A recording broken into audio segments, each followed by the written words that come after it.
कई साल पहले भारत के दक्षिण भाग में विजयनगर नाम का राज्य था। इस विजयनगर में कृष्णदेवराय नाम के राजा का राज्य था। राजा कृष्णदेवराय के दरबार में तेनालीरामन नाम का एक रत्न था। ये तेनालीरामन अपने वाक चातुर्य और बुद्धि चातुर्य के कारण सिर्फ विजयनगर में ही नहीं पर विदेश में भी सुप्रसिद्ध थे। गांव का नाम था तेनाली और नाम रामन होने के कारण विजयनगर के लोग उन्हें तेनालीराम के नाम से जानते थे।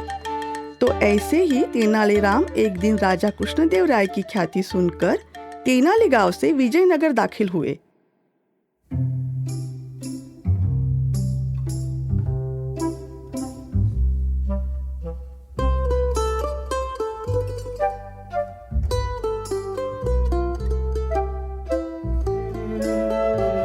राजा कृष्णदेवराय के राजपुरोहित और उनके चेले कोटैया को देखकर तेनालीराम उनसे मिले और बोले, कृष्ण कृष्ण कृष्ण हरे कृष्ण कृष्ण कृष्ण कृष्ण। नमस्कार राजपुरोहित जी। नमस्कार नमस्कार। हरे कृष्ण कृष्ण हरे हरे।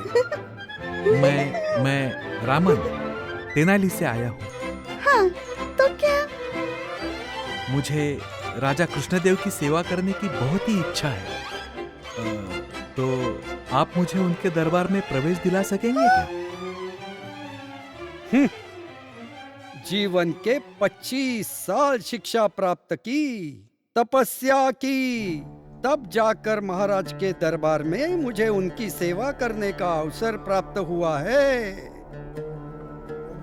और मेरे जैसे ऐसे ही साधना करने वाले सैकड़ों लोग हैं, पर उन्हें आज तक ऐसा अवसर प्राप्त हुआ नहीं है। पर तुम कौन हो भाई कि महाराजा तुम्हें अवसर दे? हैं? तुम्हारा नाम तो मैंने कभी सुना नहीं है।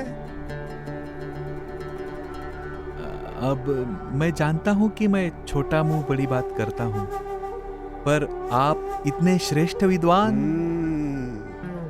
वो भी महाराज के मन पसंद। सोचा देखता हूँ आपसे पूछकर, आखिर आपके सिवा मुझे ही नहीं किसी को भी दरबार में प्रवेश करना कैसे संभव हो सकता है। तो फिर सुनिए, आपने मन पर लिया तो आपके लिए कुछ भी असंभव नहीं है। राजपुरोहित जी, इसे राज दरबार में बुलवा ले। हाँ ठीक है। तुम्हारा जो कुछ है वो राज दरबार में ही देखेंगे। हाँ, चलिए राजपुरोहित जी। चलो चलो।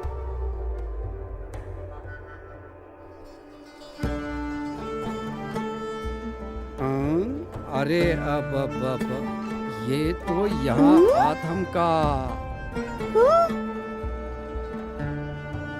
इसका कुछ ना कुछ बंदोबस्त तो करना ही होगा, नहीं तो आगे चलकर मुझे ही महंगा पड़ जाएगा ये। राजपुरोहित जी, आप रुकिए, मैं देखता हूँ। ठीक है। कोई है क्या वहाँ? जी हुजूर, क्या काम है? देखो, वो दुबला पतला मनुष्य जो राजमहल को देखता हुआ यहाँ आ रहा है, उसे राजमहल में आने मत देना।